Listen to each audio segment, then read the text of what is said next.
camaraderie, respected comrades and friends. In a truly fair, free and peaceful world, democracy takes many forms of expression, not only one. I believe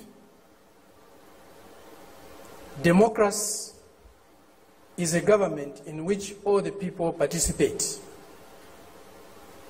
in which the interests of the people reign supreme, in which their country's sovereignty, their country's honor is at the top.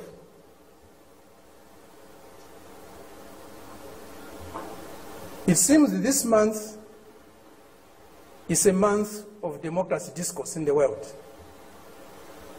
At the end of this month, there will be a conference in Lusaka, or a summit in Lusaka, Zambia, my country,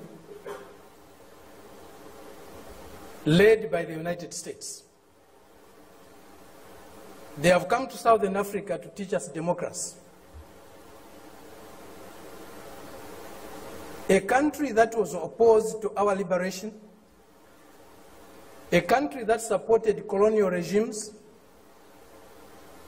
the apartheid regime in South Africa, the white racist minority regime in Zimbabwe, now Rhodesia, now Zimbabwe,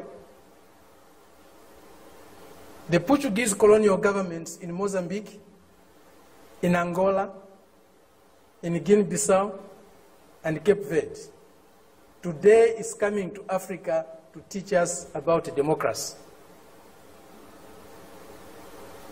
A country that has toppled so many governments in Africa, that has led so many coups in Africa and other parts of the world, a country that has killed so many of our leaders in Africa and other parts of the world, the killers of Patrice Lumumba, those who toppled Kwame Nkrumah, those who killed Nasser, those who killed Muammar Gaddafi, today are coming to teach us about democracy. A country that has been built on brutal force, on enslavement of other human beings, on the humiliation of Africans, the exploitation of Africans, the plunder of Africa, today is coming to teach us about democracy.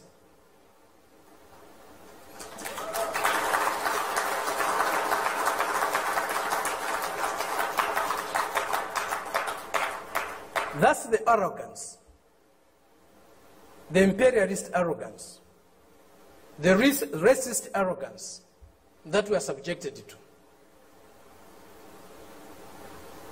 We cannot have democracy where there is hegemony of the strongest, mightiest imperialist power. We cannot have democracy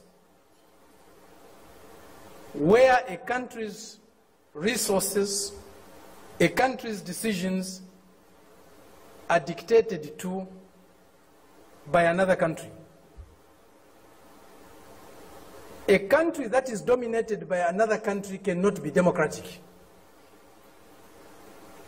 A country that lacks sovereignty cannot be democratic. A people that cannot decide for themselves cannot be democratic. A colony, a neo-colony cannot be democratic. That's why today, even at the United Nations, membership is on the basis of sovereignty. Only sovereign nations can be members of the United Nations, because only sovereign nations can decide for themselves. A colony cannot be a member of the United Nations. It's not by accident. It's not a mistake. If you have no respect for the dignity of others, If you have no respect for the sovereignty of other countries, you cannot claim to be a champion of democracy. They used to say, all roads lead to Rome. Today, we can confidently say, all roads to progress, all roads to what is better for humanity lead to Beijing.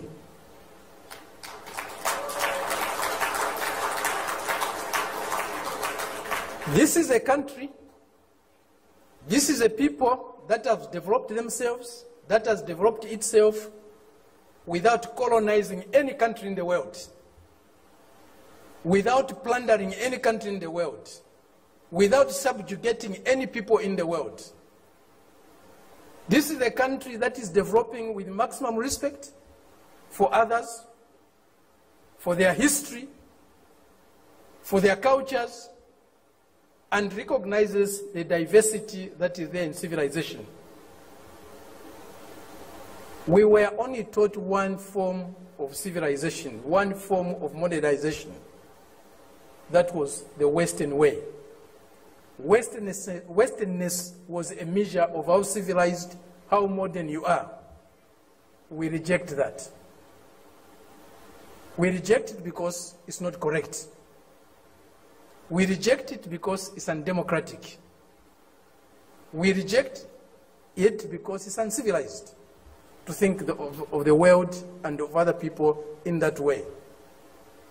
Today, they cannot accept the fact that China has caught up with them. China is about to surpass them in many areas of human endeavor. The imperialist arrogance is inhibiting them from accepting that reality. The racist arrogance is inhibiting them from accepting that reality. But the world is changing. The changes we are witnessing today, as President Xi said in Moscow recently, or the other day, they have never been seen in 100 years. They have shaped a world that they themselves today are scared of. And they have shaped a world that is not sustainable. Democracy, human development is not sustainable on the basis of plunder, on the basis of enslavement, on the basis of humiliating other people every day. That is a system we are seeing today, a system that will not survive if plunder is eliminated, if subjugation of other peoples, other nations is eliminated, if inequality in the world is eliminated.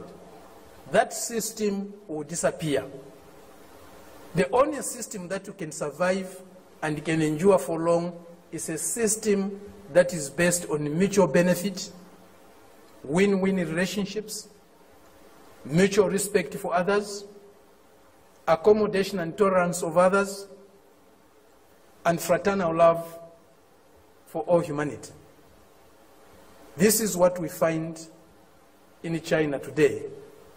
This is what China's example is showing us. Indeed, all paths are different. There's no path that is the same, even if they are leading to the same destination. Each path has got its own characteristics.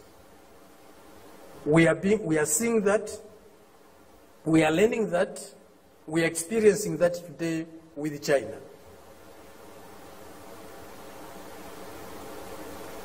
There are many things that need to be done to get the world that we want. A more just, a more fair, a more peaceful world is possible. But it won't drop from the skies. We have to struggle for it. And as Fidel said, if we struggle, we'll win. Thank you very much.